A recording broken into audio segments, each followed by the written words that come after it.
សូមចម្រើនពរញាតិញោមទាំងអស់គ្នា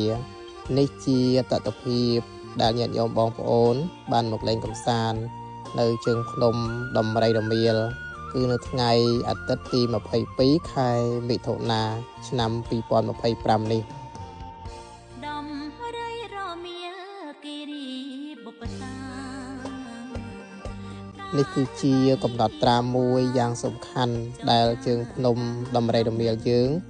មានការអញ្ជើញចូលរួមរបស់បងប្អូនញាតិញោមដើម្បីមកលេងកម្សាន្តមើលទេសភាពនិងថតរូបហើយអ្វីដែលរំភើបរីករាយបំផុតនោះគឺថ្ងៃនេះវត្តមានញាតិញោមបងប្អូនគឺអញ្ជើញមកចូលរួមលើសពីការស្មានទុកទៅទៀតក៏មើលមួយផ្លែតទៅញាតិញោមគឺដូចកំពុងតែហាយកឋិនណាញាតិញោមតែបើយើងមើលផ្ទាល់ទៅគឺយើងឈរមើលទៅគឺផុតកន្ទុយភ្នែកតែម្ដងម្យ៉ាងច្រកផ្លូវចូលវិញគឺសុទ្ធសឹងតែឡានម៉ូតូហើយមិនមែនមានតែញាតិញោមនៅខាងខេត្តតាកែវយើងទាំងអស់នោះទេគឺបងប្អូនញាតិញោមអញ្ជើញមកគ្រប់កន្លែងតែម្ដងវត្តមានរបស់ញាតិញោមបងប្អូនគឺជាកម្លាំងសាមគ្គីមួយយ៉ាងសំខាន់នៅក្នុងការចូលរួមចំណែកក្នុងការផ្សព្វផ្សាយតំបន់ទេសចរកំសាន្តថ្មីនៅក្នុងស្រុករបស់យើងទោះបីជាឆ្ងាយហត់តែមិនខកបំណងនោះទេក៏ទីនោះគឺជាសម្បុកនៃខ្យល់ធម្មជាតិបើនិយាយពីខ្យល់វិញគឺបក់វិលមិនស្ងប់នោះទេក៏ត្រជាក់ស្រួលតែម្ដងញាតិញោមពិសេស view ជុំវិញនៅពេលដែលយើងក៏លេចមើលទៅគឺឃើញភ្នំក៏ឃើញពពកពេលខ្លះដុំទឹកភ្លៀងធ្លាក់មកពីចម្ងាយអីយើងអាចមើលឃើញដោយហេតុយើងនៅខ្ពស់បើភ្លៀងមកគឺដឹងមុនតែម្ដងញាតិញោមព្រោះយើងនៅខ្ពស់នៅឆ្ងាយគឺយើងអាចមើលឃើញ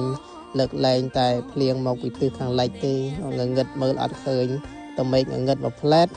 ដឹងតែភ្លៀងតែម្ដងតហើយមួយទៀតបើញាតិញោមចង់មកមើលថ្ងៃលិចនៅទីនេះតម៉ោង4អីគឺថ្ងៃលិចបាត់ហើយព្រោះបាំងភ្នំតែបើយើងមើលថ្ងៃរះគឺមើលឆាប់ឃើញដោយសារយើងនៅទីខ្ពស់ផងហើយ view ទៅខាងកើតហ្នឹងគឺយើងមើល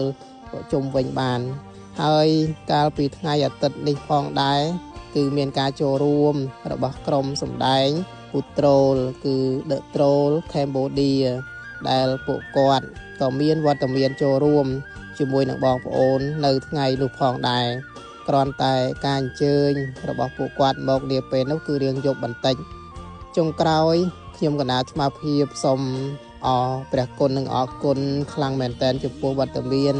ព្រះករុណាគុណចាស់ញាតិញោមបងប្អូនទាំងអស់គ្នាដែលបាននិមន្តនិងអញ្ជើញមកលេងកម្សាន្តនៅទីនេះសូម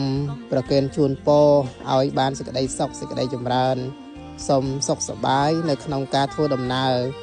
ម្យ៉ាងបរិស្ថានធម្មជាតិ